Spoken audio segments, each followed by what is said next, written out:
landed in Manila, the crowded capital of the Philippines. A city jam-packed with secret eats. From a speakeasy serving unlisted ostrich. Is there a restaurant in here anywhere? To an off-the-grid steak so decadent it's forbidden in the United States. How did you find out about it? You won't get out of here alive if I told you.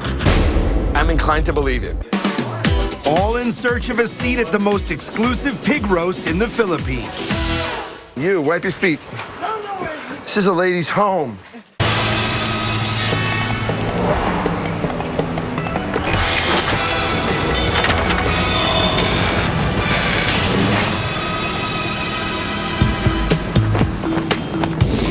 Journeyed over 8,000 miles to Manila, a melting pot of Spanish recipes, Southeast Asian ingredients, and American exports. The street food culture here is 24 hours, right?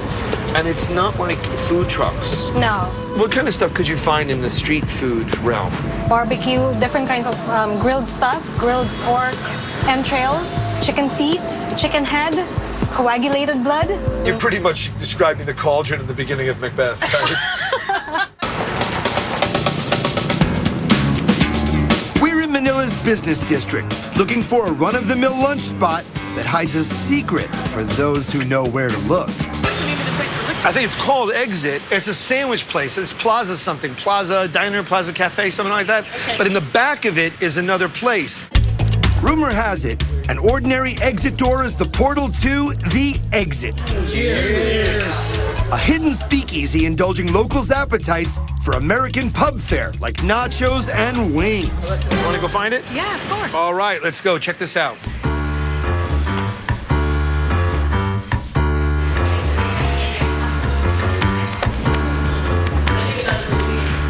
Apparently, we're looking for like a legit exit sign.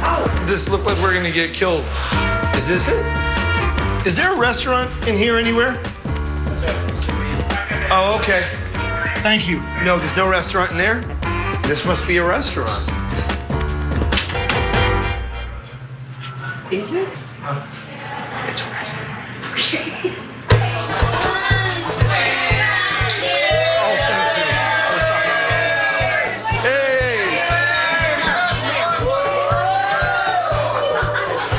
When we went to a panini cafe, I did not expect this. Is part of the appeal that you are walking through a restaurant to go to another restaurant that only you know about? And it's like you have a dirty little secret or privilege to know of something that not a lot of people know. Beyond the quesadillas and mozzarella sticks, there's a secret off-menu twist on a native Filipino favorite that I've got to get my hands on. Salpicao, a savory beef stir-fry seasoned with Southeast Asian flavors like soy and oyster sauce, garlic, and citrus. Here at the Exit, they ditch the beef for something more exotic. The ostrich salpicao. Okay, can you imagine, do you think ostrich would be good in salpicao? Let's give it a try. I mean, you know. That's a guy after my own heart. Would you mind being our taste tester? This is something unique. We're coming back for. Yeah, I've never tasted this before anywhere else. How does one find out about the ostrich salpicao? You pretty much have to be in the know. You just have to know one of us, I guess. Ostrich. Why ostrich? It mimics like a tenderloin. It's lean, it's super tender when cooked correctly, and it just sounds kind of cool. We have the ostrich. Yes. Let's salpicao that son of a... The ostrich is soaked overnight in a marinade of soy sauce, oyster sauce, spices, and a splash of a Filipino citrus fruit called calamansi. It's a cross between a lime, a lemon, and an orange. You have just the right amount of acidity, but you also have a bit of sweetness in it. Small chunks of marinated ostrich then get a quick saute. So after I get like one nice sear on it, I kind of just toss it around and let it go.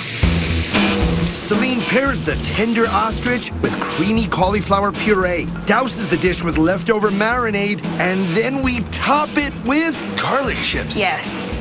Ooh, it almost looks like Special K.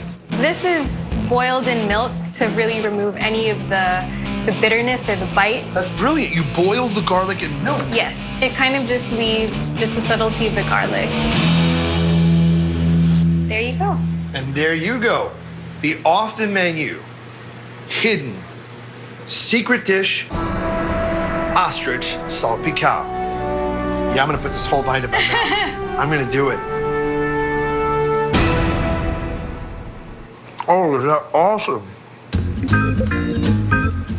Ostrich is a very easy meat to overcook. Yes. This is so tender. You could have cut it off of a ribeye, you could have cut it off of a sirloin. The meat is flavored so well. You get sour from the calamansi, great garlic punch. Without question, the single best ostrich dish I've ever had. Wow. Without question. Come on. There we go. That is by far one of the best ostrich dishes I've ever had in my life. Thank you. It's a flavor I guarantee you will find nowhere else. So you owe it yourself to enter the exit. We've traveled halfway around the globe to infiltrate an underground steakhouse serving the one steak you can't get stateside, if we can find it. If you see Albert Steakroom, friendly viewer, you tell me. We're in the Philippines, leaving no stone unturned on our quest for the best secret eats. Tonight, we're on the prowl for an American export, the legendary double gold steak. A grade of beef so indulgent, it was illegal in the United States. I'm gonna walk around. If you see Albert Steakroom, friendly viewer, you tell me. But here in Manila, this dangerously tasty steak is an off-the-menu treat for brave carnivores in the know. But first, I've got to find Albert's Steakroom, a mythic meat speakeasy. 3F Sagittarius Building 3. This is 1. Is there a second and a third?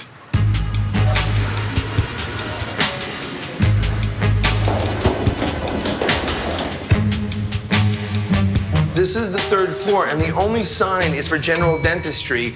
There's a door here with a staff. I'm gonna give it my best Gandalf. Ready? You shall not pass. Hallelujah. We've found the elusive Underground Steak Club. Albert's only has 7 tables, just enough to fill by word of mouth. But are these hip meat eaters in the know enough to order the secret double gold? May I ask, how did you find out about it? Because I know for a fact that it's not on the menu. Yeah, you won't get out of here alive if I told you.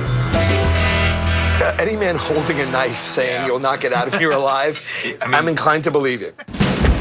American grades of beef come from cows younger than 30 months old. Older cuts were once illegal, now tightly regulated. But here in the Philippines, they like their meat mature. Behold the famed double gold. Super flavorful prime cuts from older cattle with more textured muscles, raised in the Midwest and shipped overseas. An American steak, but you can only get in the Philippines at a steakhouse you cannot see, and it appears nowhere on the menu. And what is it that makes it so special? The older the cattle, the more flavorful it is. And what cut are we going to use? It is a New strip. Oh, beautiful. Which is, I think, is looking steak, brother. Our style is just leave the steak as is. Good salt, pepper, because if you put too much seasonings, You missed the steak. it's a nice piece of steak, leave it as is. The double gold gets a high-speed broil at a volcanic 800 degrees. Literally, this oven is souped up with lava rocks. When the fat falls and drips on the lava rocks, then it's a little slight smoky flavor comes out. 30 seconds are up. Let's see the sear. So that's hot enough that in 30 seconds you got it to medium rare. Yes. Chop right in here. Oh, look at that.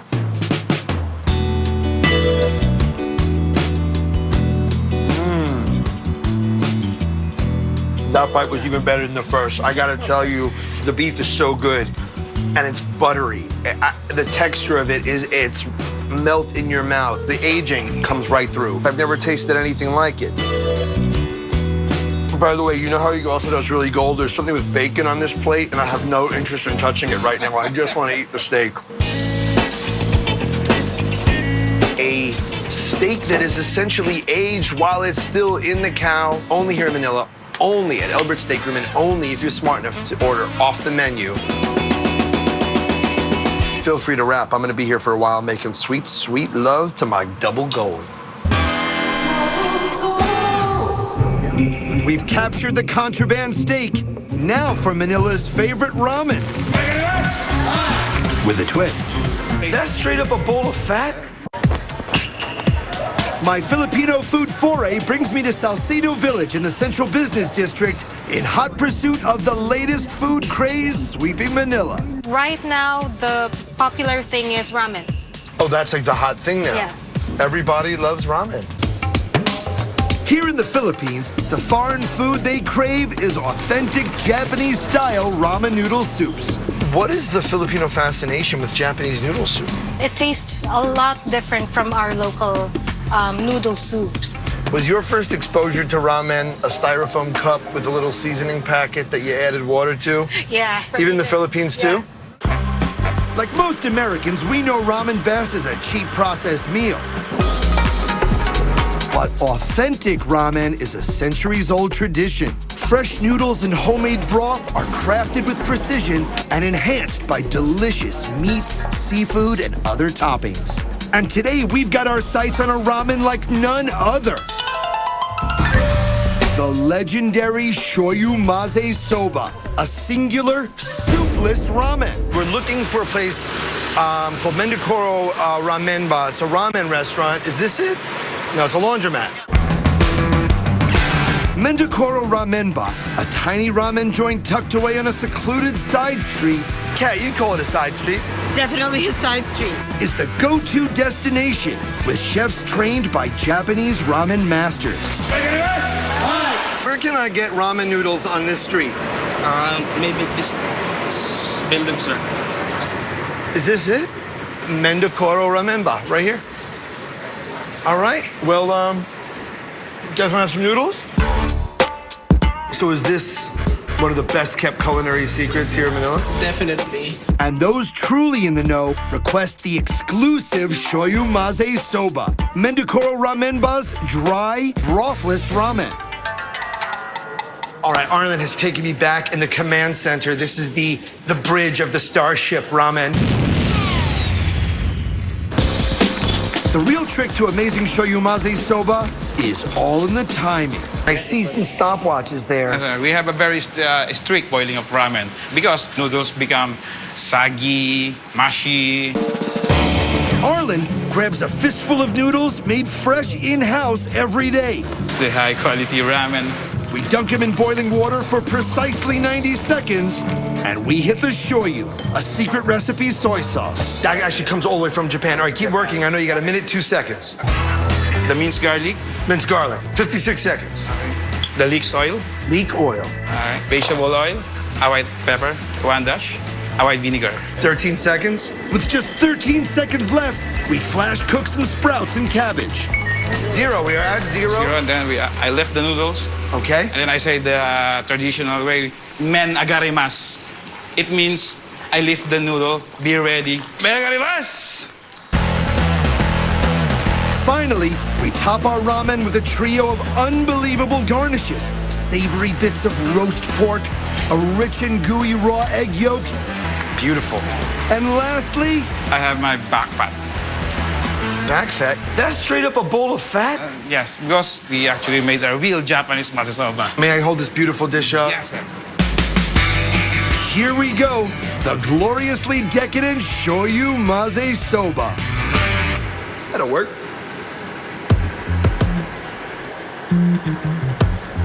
Oh my word.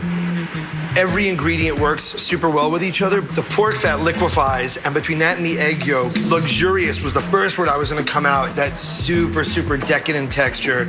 Oh, that is superb. Okay, da-da-da-da-da-da. He takes the bite. It's like, it works, the balance, the crisp, the crunch. Bravo, chef. I totally say that. I do that. You've now heard it from 2 versions of me. Find this amazing establishment on a side street of Manila and eat this. Shoyu Maze Soba. We've got one final Filipino destination, if we can get in. Oh my God. Serious.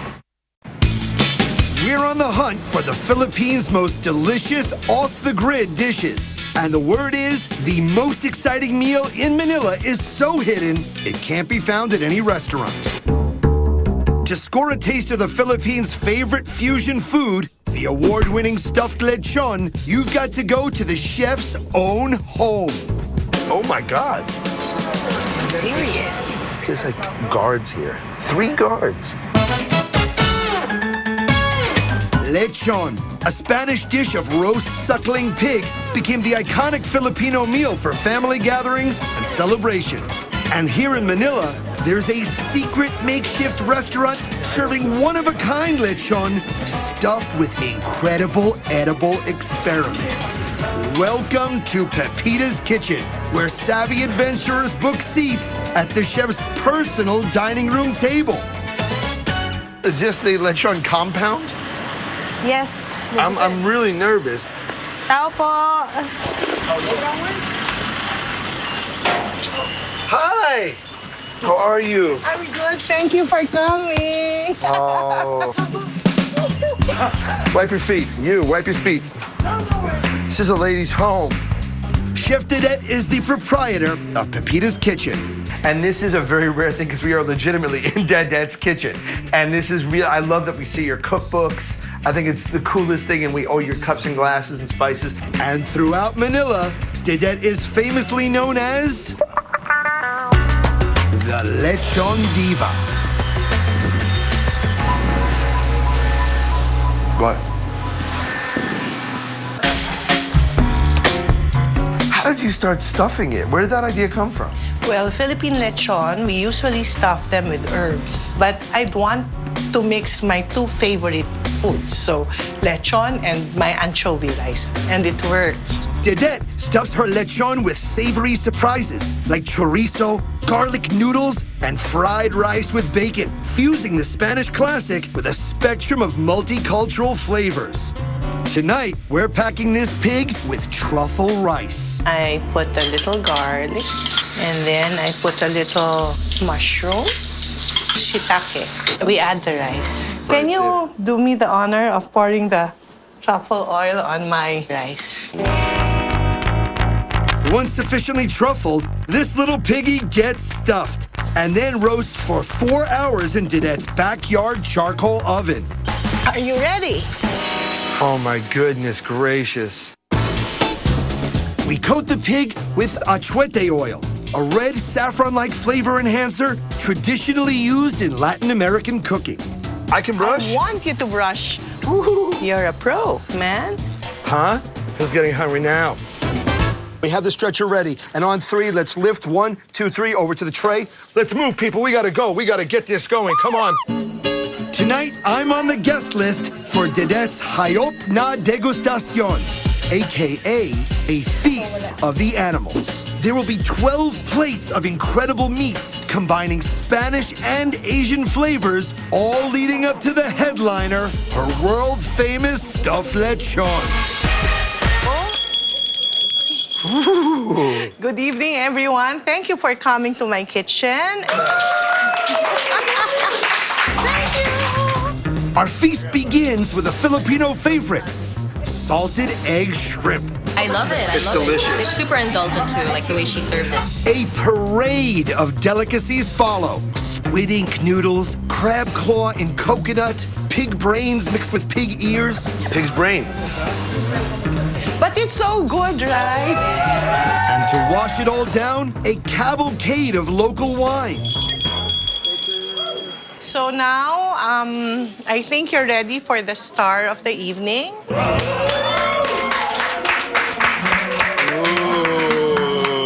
I feel like it's gonna do a magic trick. We're finally ready to crack into the main course. Wow, just like a chef, huh? After cooking for 4 hours, the pig's skin transforms into a crispy, crunchy delicacy. Just look at the thickness of it. It's like a, here, it's like a potato chip. A little rice. We have like, oh, I love it, little cracker. Oh, may I use my hands okay? Yes. Whew, this is like the ultimate pork nacho.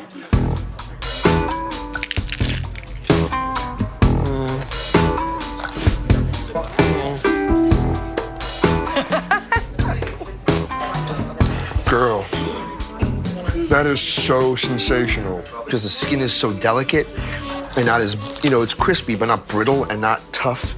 It's unbelievable. It's one of the most complex combinations of flavors, even though you'd think it's just pork and truffle. Like, the way that it all works together is unbelievable. I love you. I absolutely love you. Thank you, huh? Thank you.